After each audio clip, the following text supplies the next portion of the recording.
Hello guys. आज की class में हम देखेंगे कॉमन लेआउट इन नेक्स्ट.जेएस, राइट। तो बिलीव मी गाइस, अगर आप कॉमन लेआउट की आप एक्सपेक्ट से चलते हैं और कॉमन लेआउट को आप अपने नेक्स्ट.जेएस की डिजाइनिंग में लेके चलते हैं तो आपके लिए बहुत सारी चीजें जो है वो आसान हो जाती हैं, राइट।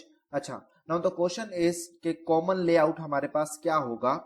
आपने बहुत सारी वेबसाइट्स में देखा होगा, उसमें हमारे पास क्या होता है कि मिसाल के तौर पे यहाँ हमारे पास होता है, सॉरी इसका मैं कलर चेंज कर देता हूँ, इसे हम कर देते हैं व्हाइट, राइट। अच्छा, हमारे पास क्या होता है, एक होता है फुटर, ठीक है, इसे हम कह देते हैं ये हमारे पास क्या है, फुटर है, राइट।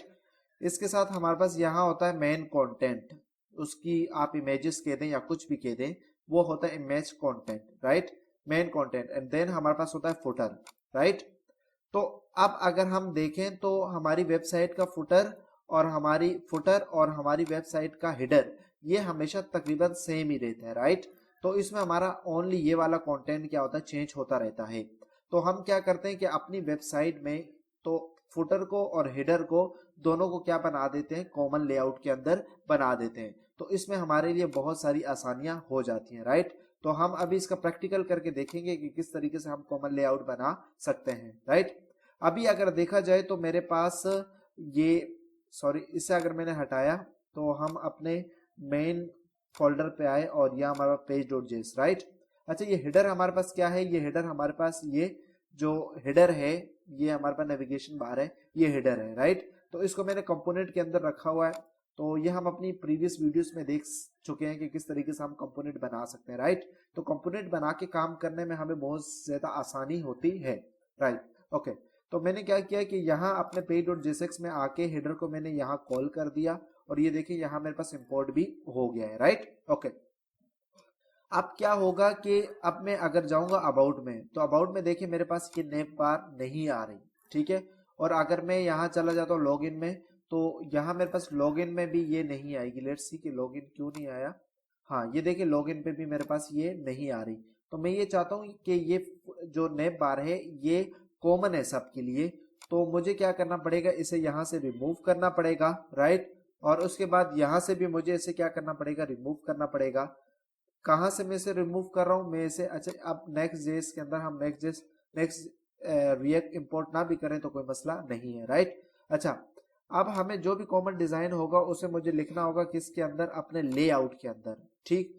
तो लेआउट के अंदर आप ये देखेंगे चिल्ड्रन, चिल्ड्रन से ऊपर हमारे पास क्या कहलाता है, ये हमारे पास फुटर आ जाएगा। और ये बॉडी पार्ट के नीचे अगर हमें यहाँ फुटर ऐड करना हो तो हम यहाँ फुटर भी ऐड कर सकते हैं। मैं यहाँ नेम बार और फुटर लिख देता हूँ समझने की हद तक, ताकि चीजें हमें क्लियर हो, राइट।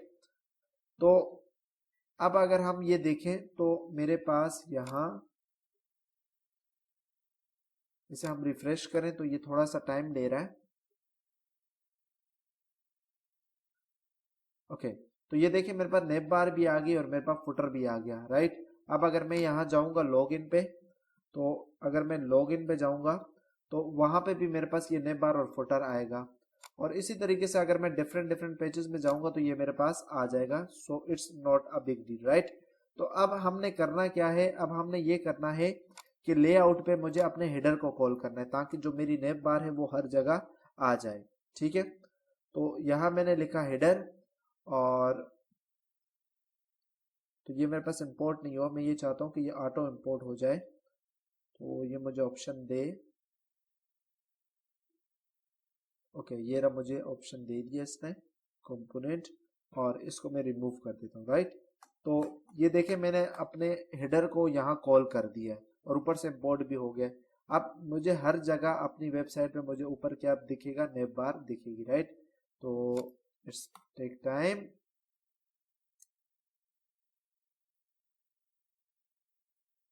तो ये देखिए आप, मेरे पास ये आ गई है। अब यहाँ से अगर मैं अबाउट पे जाऊंगा तो अबाउट पे भी मेरे पास क्या होगी, यही नेम बार होगी। और इसी तरीके से ये देखें, ये मेरे पास अबाउट आ गया। अगर मैं लॉगिन में जाऊंगा तो लॉगिन पे भी मेरे पास यही अ, होगी नेम बार, राइट। और अगर मैं होम पे आऊँ तो अब मैं दोबारा होम पे आ गया हूँ, क्लियर है। ओके, तो हमने ये देखा किस तरीके से हम अपनी वेबसाइट में थ्रू लेआउट जो है वो अपने काम को कर सकते हैं। इसके अलावा अगर मैं ये चाहता हूं कि मेरे पास अबाउट के अंदर अलग अबाउट का लेआउट हो, ठीक है, डिफरेंट डायरेक्टरीज का डिफरेंट स्टाइल भी हो सकता है। अब अगर मैं यहाँ अबाउट पे आऊंगा तो ये देखिए अबाउट मेन पेज।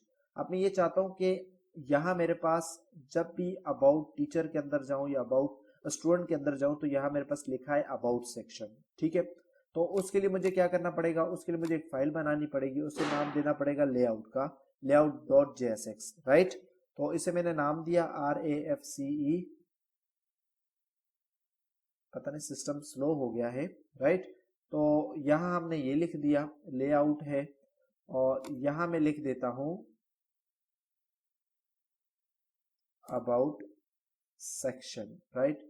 और I am using Tailwind CSS, तो मैं क्लासेस कुछ दे देता हूँ, class name text weight 400 and text 4XL भी आ गया, राइट। तो ये मैंने कर दिया है। अब उसके अलावा मुझे क्या करना पड़ेगा, जब मुझे लेआउट यूज करना है तो यहाँ मुझे चिल्ड्रन लिखना पड़ेगा।